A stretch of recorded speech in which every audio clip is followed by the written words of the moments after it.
loans give more returns. Get more security and more interest on your fixed deposits from Sri Lanka's largest finance company, LOLC Finance.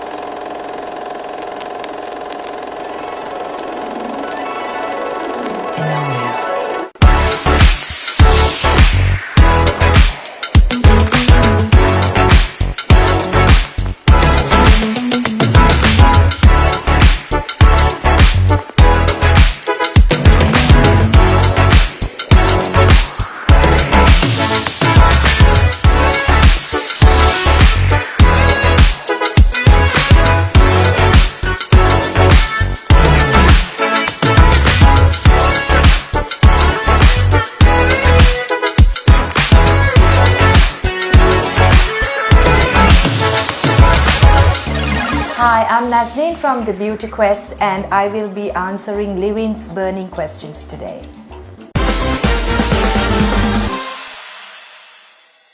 Hi Nazneen, welcome to the show and thank you for being with us this evening. It's a pleasure to have you with us on the show today. Thank you, Tanya. So your journey in the beauty industry began with your childhood experiences at the salon with your own mother, right? So can you share perhaps a memory or two which is probably very close to you from the time that significantly influenced your career choice? So I think this is a very vivid memory. Back then, walking into Ramani's, I think the hairdresser was Naresh. So I used to sit in the waiting area while my mother used to get her hair done. And I was truly mesmerized by what exactly the hairdresser does. While clients relate to stories about their personal experiences to how they want the hair done. So, and finally, they diversify with conversation, a beautiful outlook can uplift the person's image, may it be haircuts or beauty services. So I think why I ventured into the beauty industry is I believe this industry is not about transforming a person's looks. It is if you can build meaningful connections with people, you can uplift their lifestyles both inside and out. So I think that is why I choose and I'm happy to be in this field of industry. That's a very, very sweet memory, especially with your mother, right? Yes, yes. Lovely. Okay, so who are your biggest inspiration in the industry and how have they influenced your work and your style? So I think the first would be Vidal Sassoon with his geometric cuts and precision techniques, and he was the one to first implement the wash and wear techniques where the clients could easily manage their hair even at home after styling. So his work is both aesthetically pleasing as well as it's something that transformation is very nice. And in makeup I like Pat McGrath. She is called the mother of makeup with her bold transformation looks. And when you hand over the canvas to she fearlessly goes out there and expresses her art with makeup. And another person whom I'm currently very interested in watching is Jane Atkins, who is also a hairdresser and the person behind the brand UI.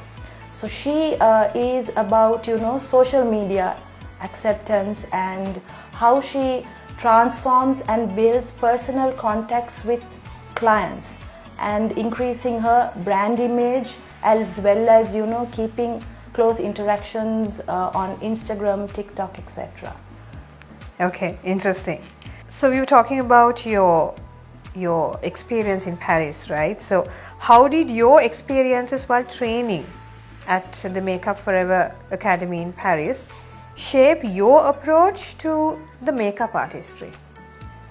At Makeup Forever Academy in Paris, it was like for me walking into Disneyland. A child, just walking into Disneyland, because The academy's rigorous curriculum and learning in such a vibrant artistic industry, as well as the basic fundamental techniques what they teach you in terms of facial anatomy, mastering the right product, and basic. I was able to grasp the very basic from them, and also working with aspiring models, photographers, and diverse cultured people. The best thing I was able to learn from them is how to be a team player, have right communication techniques, and bring out the right attitude, and in order to give the best results possible. I think that right attitude plays a huge part, right? Extremely. Okay. And that is something when we start working in Sri Lanka at the moment, I believe which we lack. When it's collaborating, communicating, photographer, model, makeup artist, so that has to be there in order to give the perfect output. Good, I totally agree with you on that. Okay, so your career allowed you to travel and experience global beauty trends. How did this international exposure influence your style and techniques? In countries like Milan and Paris, styles were more effortless and very chic and sophisticated. Whereas in Asia, when I used to travel in Asia, it was all about bringing flawless and radiant skin. That is where I always encourage and try to inculcate it to clients that having a beautiful base or radiant skin is more important than giving emphasis or effort to wearing makeup. So that makes me talk about people to maintain a proper skincare regime. So this was in Asia, and in countries like Africa it was more about patterns, and South America again bold, vibrant colors. So all these amalgamated my travel experiences. I try to twerk my personal touch into bringing out looks and transformative experiences for clients. Interesting. Wow, and it seems quite interesting the places that you visited as well, right? Yes. Okay. So personally, how do you stay updated with the latest beauty trends in such a fast evolving industry? In this fast evolving digital age, it's all about social media. So like I said, I follow my favorite people and who are an inspiration to me. I read their posts, maybe blogs. So this is one way of keeping myself updated. Then the international beauty magazines like Vogue, Harper's Bazaar or Allure, where we get beauty tips, and most of the magazines too have digitized at the moment. So I try, whenever I find time to navigate through those. Also, networking with my peers and seeing what's trending in Sri Lanka at the moment. So this is how, and I'm an avid fan of technology. I believe, maintaining right technique and technologies can, keep us in pace with the digital age right now. So this is how I generally keep myself updated.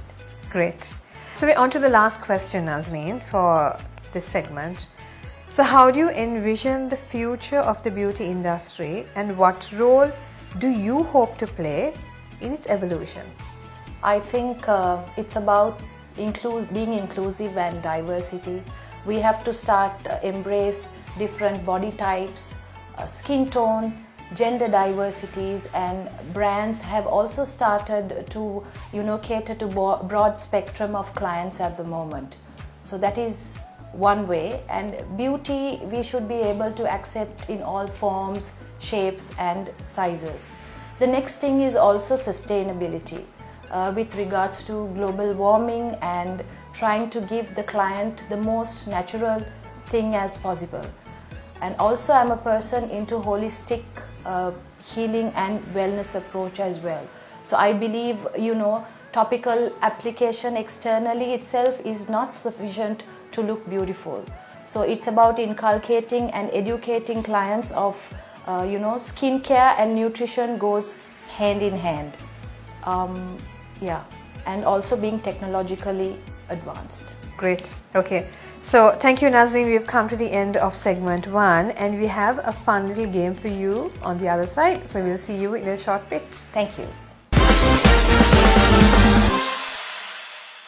What makes a truly awesome insurance company? Is it the skills to manage big numbers and big responsibilities? Well, that's definitely part of it. But there's more. It's the people. They're awesome. Super passionate about looking out for others and putting in their time for people's finances. It's not just the people. It's how we do things that's awesome. From being trendsetters of the industry to being connectors or inventors. It's about well-being and how we achieve it. Our teams hustle non-stop to meet the needs of the people. That's why we're on the rise. But it's not just about how we do things either. It's about how we improve things. Helping our clients thrive in a world that's full of awesome goals to achieve. Making the maximum out of the minimum. But wait, there's more to it. There's one last thing that truly makes an insurance company awesome. It's that we care about our people and our customers. All of this combined, it's been a pretty awesome year. And we're excited for tomorrow.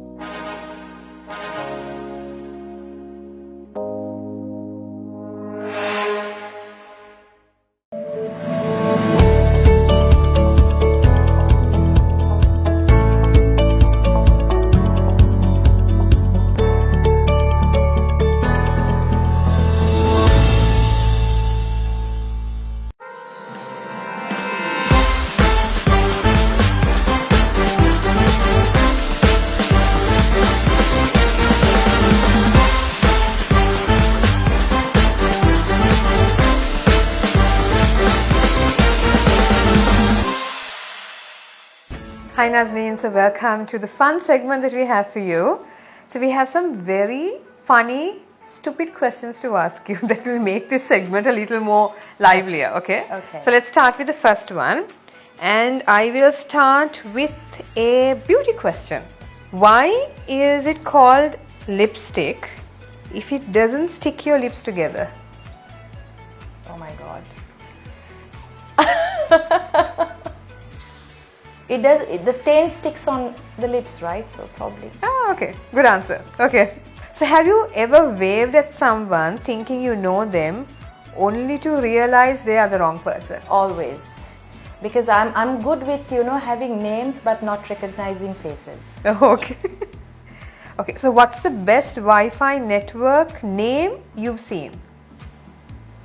Nothing I can reckon, with all these hashtags and @ signs. Okay. Probably. Yeah. Right, okay. What is a song you pretend you don't like because it's embarrassing that you actually love? I like this song So Sick of Love Songs by Neo. Okay. Whereas people say they are so sick of love songs, but we all like to have love in our lives. Of course, of course. So what voice accents, impersonations can you do? Like British, Australian, country? Could you do any kind of? Nothing in particular. I think I have, taken all and made my own version of it. So if you could have one superpower, what would it be? Turn back in time. Okay, all right. What's the silliest way you've accidentally injured yourself? I have a leg dislocation and accidentally injured. I even injure while standing long hours while doing a bride too. It's a serious thing, but it turns out to be very silly. Oh dear. Okay. My leg just collapses. Like I have a dislocation and the knee cap just moves back and forth. Oh no. It happens in real. So you're in pain while? Yes. Ouch. Okay. What is the worst smelling place you've ever been to? I would say not place, sometimes bad hygiene. I'm sorry to be so blunt. Okay. When I'm in close contact with people, yeah. So do you think penguins have knees? Penguins have knees? No. You're sure? They should, but they are covered, I guess. What is the goofiest or weirdest thing you have done as a kid? Someone said that a certain person is wearing a wig, so I wanted to check if it's real, and I taken off the wig from that person's hair. Oops. Okay. What is the strangest purchase you've ever made? Strangest purchase?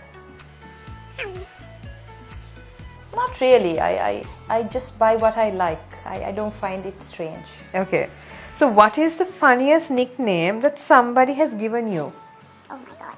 So my name, Nazneen, is so difficult to pronounce, so people call me with all sort of names. But a nickname, a strange nickname. Funniest? Growing up with your friends? Nothing I could recall, to be honest. They all call me Naz or Nazi. Yeah, that's it. Okay. So what's a rule that you make everyone follow in your house? Discipline. Oh wow. Okay. Okay, so is it weird for an adult to sleep with a stuffed animal? No.